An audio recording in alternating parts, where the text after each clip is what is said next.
Siya ang mayor. Remember, Ma'am Lorraine? Sa Haran. Haran, UCCP, United Church of Christ in the Philippines.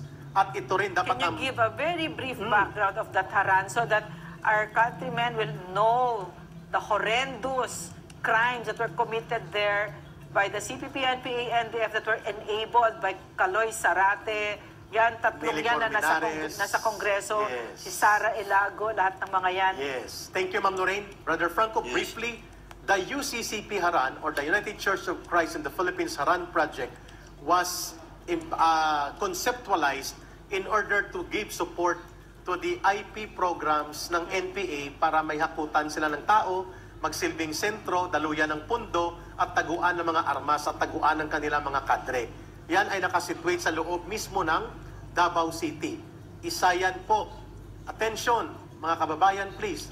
Isa po yan sa nilabanan ni Rodrigo Duterte at pinagpatuloy ni Inday Sara Duterte nang siya ang mayor with ng Davao City with the support of our National Task Force to End Local Communist Armed Conflict.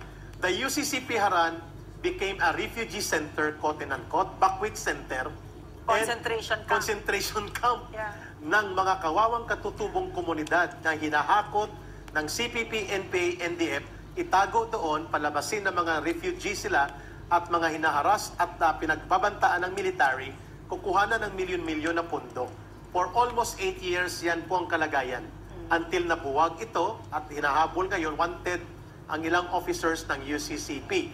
Ganon din po ang nangyari dyan sa binabanggit ni Ma'am Lorraine sa iba pang mga programs nila like Rural Missionaries of the Philippines na may mga na-convict na, dalawa na yata na officers dito sa anti-terrorism financing. Yes. So sa tanong mo, Ma'am Lorraine, Brother Franco, kung gaano kahalaga po itong ganitong legal actions and legal offensives of the government, very, very crucial kapag ang tinatamaan nito ay ang lifeblood of support and finances and logistics. Sorry ka, Eric. Gusto ko lang malaman din, gusto namin malaman ka, Eric, kung gaano kalaking halaga ba? Like for example, yung Cordillera People's Alliance, gaano kalaking pera ba ang nakukuha nito sa labas ng bansa para gamitin sa pagpapalawak ng kanilang gawain sa NPA dito sa ating bansa? In the last 10 years, the estimate is around mga 500 million. Ganun kalaki. 10 years. 10 years. So meaning to say annually may mga 50 million sila napapasulpot na pondo in the last 10 years. So ang binabanggit ko, ma'am, average ito. They have also one unit. Baka pa nga, Baka mas malaki, ma'am. Baka I'm thinking when you say something like that, na Eric, pinagtatawanan tayo. Naku, ganun lang kakonti yung alam Maliit nila. Yan nakakonti. Tapos It's true. ilang, It's true. True. Yeah. ilang organisasyon ang meron ng CPP-NPA? Ang CPP, NPA, NDF ay mayroong mahigit 30 na urban-based organization na connected sa bagong alyansang Makabayan. Mayroon siyang mahigit kumulang ay mga 30 NGOs na siya mismo nagpapatakbo. Ang isang pinakamalaking NGO nila na kumuha ng mahigit kumulang 2 billion pesos during the Yolanda Typhoon Calamity Response Center, CDRC, Citizens Disaster Response Center. Sa tanong ni Ma'am Lorraine, pwede bang ito ay mababa pa sa aktual? Agree ako, Ma'am Lorraine. Does CDRC still exist, Eric? Yes, ma'am. Is it still operational? Hindi pa ito nakakaharap ng legal action from the government. Kaya Eric, hindi kaya nandito rin yung CDRC sa nangyayaring Sa For Compostela? Sa Davao. Sa Davao de Oro? Yes. Exactly, Brother Yun ang Franco. kailangan nating alamin. Kung saan ang kalamidad at may pigati ang mga Correct. mamamayan at kababayan natin kinakapitalize ng CPP, NPA, ND para pagkakapirahan yan. Tapos ang galing, no? Yung nangyari sa Yolanda, bilyon-bilyon yun, di ba? Bilyon-bilyon. Pero sino yung binintangan natin? Gobyerno. Sila Dinky Soliman, sila Rojas. sila Mar Rojas, di ba?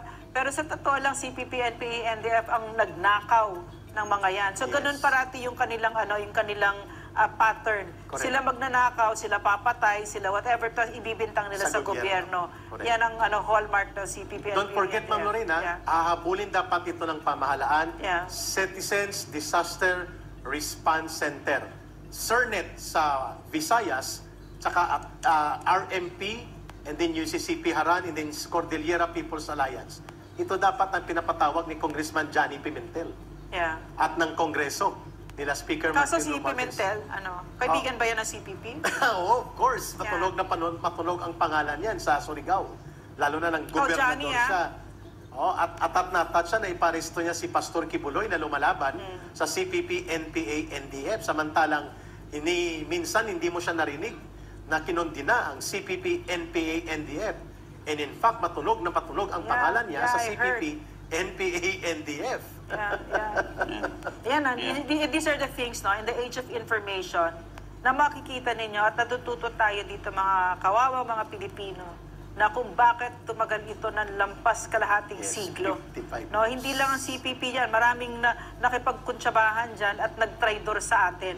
Kasama dyan ang mga kongresista, mga leaders natin, kahit mga pangulo, no, na nakipagkuntsabahan sa mga komunistang teroristang yan. Yes. So, yung dalawang konsepto